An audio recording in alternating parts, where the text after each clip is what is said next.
चतुर्थ श्रेणी कर्मचारी भर्ती 2025 आने की साथियों, फोर्थ ग्रेड 2025। साथियों, आज की इस क्लास के अंदर मैं आपको राजस्थान चतुर्थ श्रेणी कर्मचारी भर्ती जो आपकी नई वैकेंसी आई है उससे रिलेटेड साथियों टॉप आपको राजस्थान जीके की टॉप 50 इंपॉर्टेंट यानी कि अति महत्वपूर्ण प्रश्न करवाने वाला हूं साथियों। तो क्लास काफ़ी ज़्यादा इंपॉर्टेंट है और आपका जो एग्ज़ाम है प्यारे साथियों चतुर्थ श्रेणी का 18 सितंबर को होने वाला है। इसी 2025 के अंदर 18 सितंबर को होने वाला है और काफ़ी मतलब टाइम तो है आपके पास, बट आप सभी आज से अभी से तैयारी में जुट जाइए क्योंकि क्लास काफ़ी ज़्यादा महत्वपूर्ण है। धीरे धीरे पढ़ते रहिएगा, साथ साथ में रिवीजन करते रहिएगा तो आपके बिल्कुल आप एक मुकाम हासिल करोगे और चतुर्थ श्रेणी में आपका सिलेक्शन हो जाएगा। मेरे प्यारे साथियों, क्लास काफ़ी ज़्यादा इंपॉर्टेंट है, इसलिए पूरा देखना, स्किप मत करना और वीडियो पूरा देखना। बिना टाइम वेस्ट किए क्लास को शुरू करते हैं साथियों। पहला प्रश्न आप सभी के बीच पूछा गया, काफ़ी इंपॉर्टेंट प्रश्न है साथियों कि जो पूर्व दिशा से राजस्थान में जो चलने वाली हवा को क्या कहा जाता है। मेरे प्यारे साथियों, पूर्व दिशा में जो हवा चलती है राजस्थान के अंदर उसको क्या कहा जाता है, पूर्वाइया या फिर लू या पछुआ या पश्चिमी विक्षोभ। मेरे प्यारे साथियों, क्या कहा जाता है। इंपॉर्टेंट क्वेश्चन है, सभी को इसमें आंसर देना है। बिल्कुल काफ़ी इंपॉर्टेंट क्वेश्चन है, इसका आंसर दो जल्दी से। देखो, पूर्व दिशा में जो आपकी हवा चलती है उसको क्या कहते हैं, उसको कहते हैं प्यारे साथियों पूर्वाइयाँ। ठीक है, इसमें आपका जो ए ऑप्शन है, ए वाला ऑप्शन आपका वेरी वेरी इंपॉर्टेंट साथियों राइट हो जाएगा। इसी तरह अगला क्वेश्चन पूछा जाता है सेकंड क्वेश्चन को पढ़िएगा सभी साथी। प्रश्न है आपका कि जो कोपेन के जलवायु वर्गीकरण के अनुसार झुंझुनू जिले की जो जलवायु किस कोटि में रखी जा सकती है। कोपेन का जो जलवायु वर्गीकरण काफ़ी प्रसिद्ध वर्गीकरण है इनका, और उनके अनुसार जो झुंझुनू जिले की जलवायु है उनको किस कोटि में रखा जाता है। तो मेरे प्यारे साथियों, वो कोटि है आपकी यहाँ पे BSHW, जो कि आपकी झुंझुनू जिले की दर्शाती है। ठीक है, बी वाला ऑप्शन आपका यहाँ पे राइट हो जाएगा साथियों। काफ़ी इंपॉर्टेंट है, जलवायु का ये मतलब कोटि है। ठीक है, BSHW के अंदर रखा जाता है। ठीक है, अगला क्वेश्चन यहाँ पे पूछा जाता है आपका तीसरा नंबर का प्रश्न है आपका कि निम्नलिखित में से कौन सी समवर्षा रेखा राजस्थान को जलवायु की दृष्टि से दो भागों में बांटती है। मेरे प्यारे साथियों, राजस्थान की कौन सी जो समवर्षा रेखा जो कि राजस्थान की जलवायु को दो भागों में बांटती है। तो मेरे प्यारे साथियों, वो है आपका जो 50 सेंटीमीटर की वर्षा है, जो समवर्षा रेखा है वो आपके दो भागों के अंदर बांटती है, यानी कि आपका इसमें बी वाला ऑप्शन सभी विद्यार्थियों का राइट हो जाएगा। ठीक है, इसी तरह अगला क्वेश्चन साथियों आप सभी के बीच पूछा जाता है। इस सवाल को पढ़िएगा सभी विद्यार्थी। सवाल है आप सभी का कि राजस्थान का कौन सा क्षेत्र जो बंगाल की खाड़ी और अरब सागर दोनों ही मानसून से अधिक वर्षा प्राप्त करता है। मेरे प्यारे साथियों, ऐसा कौन सा क्षेत्र है जो कि बंगाल की खाड़ी से या फिर आपका अरब सागर दोनों ही मानसून से अधिक वर्षा प्राप्त करता है। तो वो कौन सा क्षेत्र है, वो कौन सा भाग है। तो साथियों, वो है आपका यहाँ पे आंसर, वो है दक्षिणी पश्चिमी का जो भाग है वो क्षेत्र है जहाँ पे सबसे ज़्यादा बारिश होती है। अरब सागरीय जो मानसून है और बंगाल की खाड़ी मानसून दोनों से सबसे ज़्यादा बारिश होती है। ठीक है, तो ये आपका ए ऑप्शन इसमें राइट हो जाएगा। और चतुर्थ श्रेणी कर्मचारी भर्ती के अंदर साथियों हूबहू ये सवाल पूछे जाएंगे आपके। ठीक है, अगला सवाल यहाँ पे है कि जाखम बांध का जो शिलान्यास किसके द्वारा किया गया। जो झाखम बांध है इसका शिलान्यास किसके द्वारा किया गया साथियों। तो ये आपके मोहनलाल यानी कि पूर्व मुख्यमंत्री, यानी सबसे पहले ये मतलब पहले तो नहीं कह सकते हैं, सर्वाधिक कार्यकाल इनका रहा है, मोहनलाल सुखाड़िया के द्वारा ये झाखम बांध था, इनका शिलान्यास किया गया था। ठीक है, तो प्यारे साथियों, इसमें डी ऑप्शन आप सभी विद्यार्थियों का इसमें राइट हो जाएगा। इसी तरह अगला क्वेश्चन यहाँ पे पूछा जाता है आप सभी का। इस सवाल का जवाब देंगे सभी विद्यार्थी। सवाल है आपका कि नर्मदा परियोजना से किन जिलों से पानी प्राप्त हो रहा है। जो नर्मदा परियोजना है जिससे किन जिलों में पानी प्राप्त हो रहा है साथियों, तो इसका आंसर देना है। तो साथियों, नर्मदा से किन जिलों में पानी प्राप्त हो रहा है, वो है आपके सांसौर और बाड़मेर। ये दो जिले हैं जहाँ पे अभी वर्तमान में नर्मदा परियोजना के तहत यहाँ पे इनको पानी प्राप्त हो रहा है। ठीक है, तो ए ऑप्शन आपका राइट हो जाएगा साथियों। अगला क्वेश्चन यहाँ पे पूछा जाता है आपका वेरी वेरी इंपॉर्टेंट, जो प्राकृतिक वनस्पति के विवरण को प्रभावित करने वाला सबसे सशक्त कारण निम्नलिखित में से कौन सा है। मेरे प्यारे साथियों, प्राकृतिक वनस्पति को जो विवरण को प्रभावित करने वाला सशक्त कारण क्या हो सकता है, तो वो है आपका साथियों जलवायु। क्या है, सशक्त कारण हो जाएगा जलवायु। आपका यहाँ पे सी ऑप्शन साथियों मोस्ट इंपोर्टेंट राइट हो जाएगा। ठीक है, इसी तरह साथियों अगला सवाल यहाँ पे आपका पूछा जाता है काफ़ी इंपॉर्टेंट कि निम्न में से कौन सा जिला उप आर्द्र जलवायु प्रदेश के अंतर्गत नहीं आता। यानी कि कौन सा जिला है जो कि उप आर्द्र जलवायु प्रदेश के अंतर्गत नहीं आता है। तो मेरे प्यारे साथियों, ऑप्शन आपके सामने है, इसमें से आपको बताना है कि कौन सा जिला नहीं आता है। तो उप आर्द्र जलवायु प्रदेश के अंतर्गत नहीं आता है, वो है आपका जोधपुर वाला। कौन सा हो जाएगा, जोधपुर का जो जिला है ये आपका नहीं आता है। ठीक है, तो ये ऑप्शन आपका राइट हो जाएगा। अगला सवाल यहाँ पे पूछा जाता है काफ़ी इंपॉर्टेंट प्यारे साथियों, ये सवाल है आपका कि सोम कमला अंबा सिंचाई परियोजना, 2-3 परियोजना की बात हो रही है, यानी ठीक है। तो 3 है सोम कमला अम्बा परियोजना, ये निम्न में से किस जिले के अंदर है? ये किस जिले के अंदर है साथियों? तो सभी को बताना है। ये आपके डूंगरपुर जिले के अंदर है। कहाँ है? डूंगरपुर जिले के अंदर सोम कमला अम्बा ये तीनों की तीनों परियोजना विद्यमान है। डी ऑप्शन आपका राइट हो जाएगा साथियों। अगला सवाल यहाँ पे पूछा जाता है, काफ़ी इंपॉर्टेंट। इस सवाल का जवाब देंगे कि गंगा नहर का निर्माण किस वर्ष किया गया? जो गंगा नहर है उसका निर्माण किस वर्ष किया गया साथियों? तो 1927 के अंदर। कब? 1927 के अंदर आपका गंगा नहर का निर्माण किया गया था। Very very important, 1927। ठीक है। इसी तरह साथियों अगला सवाल आपका यहाँ पे पूछा जाता है, इस सवाल का जवाब देना सभी को। ये सवाल है आपका, काफ़ी इंपॉर्टेंट सवाल है, इसका जवाब देंगे सभी विद्यार्थी। देखो, राज्यों में जो तालाबों द्वारा सबसे अधिक सिंचाई किस जिले में की जाती है, यानी कि तालाब के द्वारा सबसे अधिक सिंचाई की जाती है साथियों, वो है आपका भीलवाड़ा डिस्ट्रिक्ट के अंदर तालाब के द्वारा अपने खेतों में या कृषि कार्य में सबसे ज़्यादा सिंचाई होती है। ठीक है, ये ध्यान रखना आपको। अगला सवाल यहाँ पे पूछा जाता है आपका पेपर के अंदर। देखो, पन्ना लाल जो बांग्ला लिफ्ट कैनाल है से प्रमुखतः कौन से जिले की जलापूर्ति की जाएगी?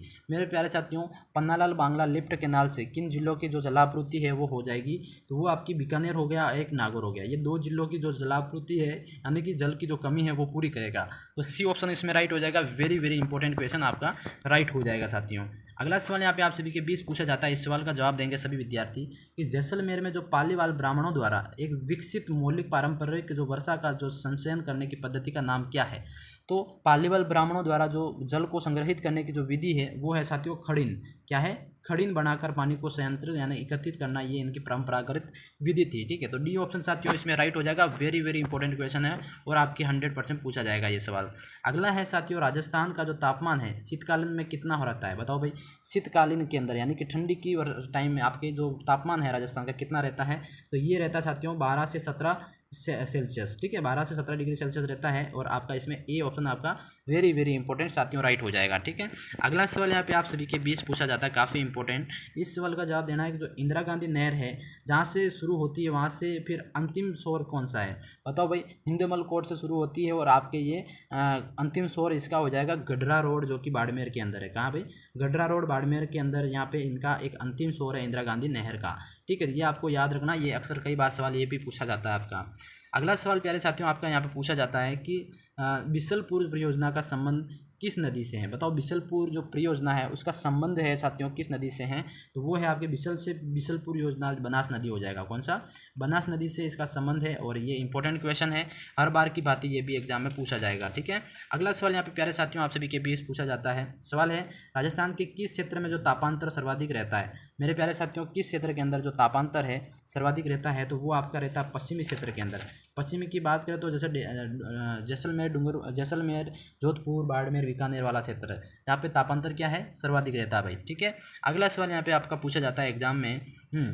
इस सवाल का जवाब देंगे सभी विद्यार्थी। सवाल है आपका कि ये खालिस्तान रेखा से आने वाली हवाएं शुष्क और गर्म होती है। ठीक है, शुष्क और गर्म होती है, राजस्थान के वातावरण को अधिक गर्म कर देती है।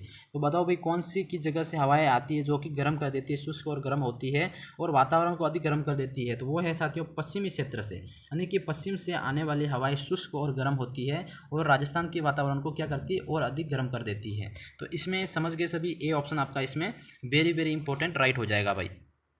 अगला सवाल यहाँ पे है माही बजाज सागर परियोजना। क्या है? माही बजाज सागर परियोजना संयुक्त उपक्रम बताओ। देखो, माही बजाज सागर परियोजना है वो किस किस राज्य की है भाई?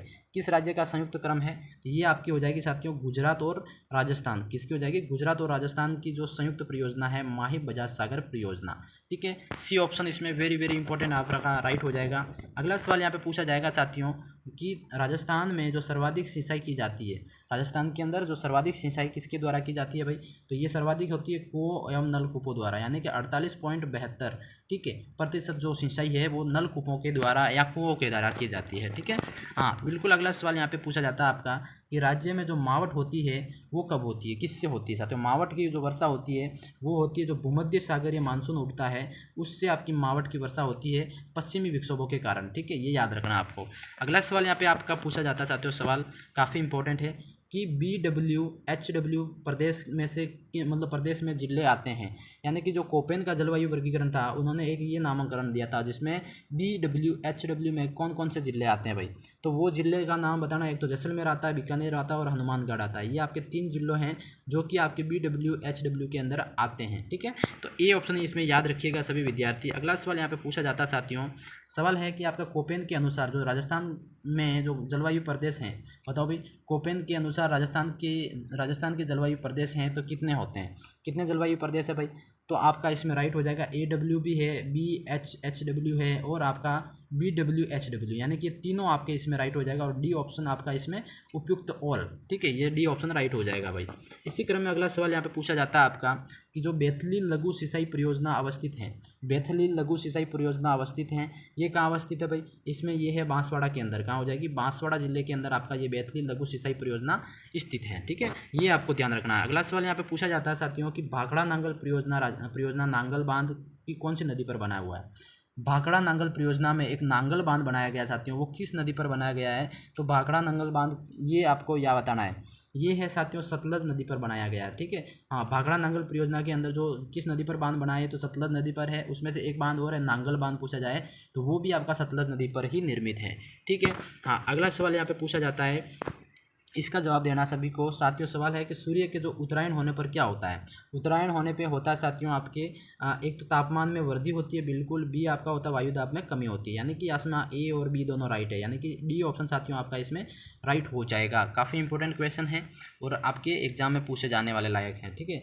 राज्य में जो वर्षा की मात्रा घटती है, राजस्थान के अंदर जो वर्षा की मात्रा कब घटती है भाई, ये होती है दक्षिण पूर्व से उत्तर पश्चिम की ओर। कब घटती है, दक्षिण पूर्व से उत्तर पश्चिम की ओर आपकी क्या करती है, वर्षा की जो मात्रा है वो घटती है, ठीक है। तो ए ऑप्शन आपका इसमें राइट हो जाएगा। काफ़ी इंपॉर्टेंट सेशन है। अगला सवाल साथियों यहाँ पे पूछा जाता है आप सभी के भी इसके, हाँ, सवाल है आपका कि राजस्थान के किस जिले में जो भाखड़ा नांगल बांध से सबसे अधिक सिंचाई होती है। भाखड़ा नांगल जो बांध है उसमें उससे सबसे ज़्यादा सिंचाई राजस्थान के किस जिले में होती है। तो हनुमानगढ़ के अंदर, कहाँ, हनुमानगढ़ के अंदर सबसे ज़्यादा भाखड़ा नांगल बांध से आपकी सिंचाई होती है। डी ऑप्शन साथियों राइट हो जाएगा, ठीक है। हाँ, याद रखना सभी को। अगला सवाल यहाँ पे पूछा जाता है आपका कि गुड़गांव नहर परियोजना द्वारा लाभान्वित राज्य का जिला कौन सा है। गुड़गांव नहर की जो परियोजना है जिसके द्वारा कौन सा जिला वो सबसे ज़्यादा सिंचाई होती है, तो वो आपकी होती है साथियों भरतपुर। कौन सा हो जाएगा, भरतपुर। ऑप्शन डी आपका इसमें राइट हो जाएगा भाई। अगला सवाल यहाँ पे आप सभी के बीच पूछा जाता है कि राजस्थान की वह कौन सी पर्वत श्रृंखला है जो उसे उत्तर पश्चिम एवं दक्षिण पूर्वी भाग में विभक्त करती है। तो साथियों वो पर्वत श्रृंखला का नाम बताना है, वो आपकी कोई और नहीं, अरावली पर्वत श्रृंखला है। कौन सी, अरावली पर्वत श्रृंखला है जो कि 20 में से गुजरती है, इसलिए वो आपकी उत्तर पश्चिम और दक्षिणी पूर्वी भाग में ये विभक्त कर देती है। सी ऑप्शन साथियों राइट हो जाएगा। अगला सवाल यहाँ पे पूछा जाता है कि मानसून शब्द जो कि किस भाषा से बना हुआ है। मानसून शब्द ये बना है साथियों अरबी भाषा के शब्द से बना है। सी ऑप्शन आपका इसमें राइट हो जाएगा। इसी क्रम में आपका अगला सवाल यहाँ पे पूछा जाता है कि पन्नालाल जो बसुपाल कैनाल के जल का स्रोत है, पन्नालाल बसुपाल कैनाल के जल का स्रोत साथियों वो है आपका यहाँ पे डी ऑप्शन हरिके बैराज बांध। कौन सा हो जाएगा, हरिके बैराज बांध है जो कि पन्नालाल बसुपाल कैनाल के जल का स्रोत हो जाएगा। इंपॉर्टेंट क्वेश्चन है, याद रखना सभी को। एग्जाम के अंदर आपकी पूछा ही जाएगा। राणा प्रताप सागर बांध कौन सी नदी पर बना है। राणा प्रताप सागर बांध आपके कौन सी नदी पर बना है साथियों, तो चंबल नदी पर, ठीक है। चंबल नदी पर इसका सबसे बड़ा जलप्रपात भी है चुलिया जलप्रपात, ठीक है, ये भी ध्यान रखना आपको। अगला यहाँ पे पूछा जाता है साथियों राजस्थान की सबसे बड़ी कृत्रिम झील है। राजस्थान की सबसे बड़ी कृत्रिम झील कौन सी है भाई, तो जयसमंद झील। जयसमंद झील यानी कि ये बनाई हुई झील है, कृत्रिम झील है, ठीक है। अगला सवाल यहाँ पे पूछा जाता है साथियों आपके कि नक्की झील कहाँ स्थित है भाई। नक्की झील आपकी कहाँ स्थित है, नक्की झील आपकी स्थित है साथियों सी ऑप्शन माउंट आबू। और ये कहाँ है भाई, सिरोही के अंदर। कहाँ है, सिरोही के अंदर है, सिरोही डिस्ट्रिक्ट के अंदर, ठीक है, ये ध्यान रखना आपको। अगला सवाल यहाँ पे पूछा जाता है साथियों काफ़ी इंपॉर्टेंट, इस सवाल का जवाब देना सभी को। सवाल है आपका कि किस परियोजना के तहत जवाहर सागर बांध का निर्माण करवाया गया, यानी कि किस परियोजना के तहत जवाहर सागर बांध का निर्माण करवाया गया, तो वो है साथियों चंबल परियोजना। कौन सा हो जाएगा, चंबल परियोजना के अंदर इसका निर्माण कराया गया था। डी ऑप्शन मेरे प्यारे साथियों आप सभी का वेरी वेरी इंपॉर्टेंट राइट हो जाएगा, ठीक है। अगला सवाल है आपका यहाँ पे कि जाखम बांध किस जगह स्थित है। जाखम बांध है जो आपका किस जगह स्थित है, तो वो है साथियों सीता माता अभयारण्य के अंदर है। कहाँ है, सीता माता अभयारण्य के अंदर आपका ये जाखम बांध स्थित है, ये आपको ध्यान रखना है। ठीक है, अगला सवाल यहाँ पे पूछा जाता है कि जो इंदिरा गांधी नहर है इसका जो पुराना नाम क्या है भाई। इंदिरा गांधी नहर का जो पुराना नाम क्या था, तो पुराना नाम क्या था साथियों, राजस्थान नहर पहले कहते थे इसको। ठीक है, राजस्थान नहर इसका पुराना नाम था, फिर बाद में इंदिरा गांधी नहर कर दिया गया। अगला सवाल यहाँ पे पूछा जाता है आप सभी के बीच साथियों, हाँ, ये है कौन से जिले में जो पाचना बांध स्थित है भाई। पांचना बांध स्थित है तो ये है आपके करौली के अंदर, किसमें है, करौली जिले के अंदर आपके पांचना बांध स्थित है, ये आपको ध्यान रखना है। ठीक है, आज की क्लास के अंदर साथियों लगभग मैंने आपको 30+ क्वेश्चन करवाए हैं। ये क्लास कैसी लगी कमेंट्स में ज़रूर बताना, और इस तरह की क्लासेस रेगुलर देखने के लिए अरावली क्लासेस उदयपुर इस यूट्यूब चैनल को सब्सक्राइब जरूर करना, और चतुर्थ श्रेणी यानी कि 4th ग्रेड एग्जाम की आपके रेगुलर क्लासेस इस चैनल पर देखने को मिलेगी, इसलिए चैनल को सब्सक्राइब जरूर करना। ठीक है, मैं मिलता हूँ नेक्स्ट क्लास में, तब तक के लिए जय हिंद, जय भारत दोस्तों।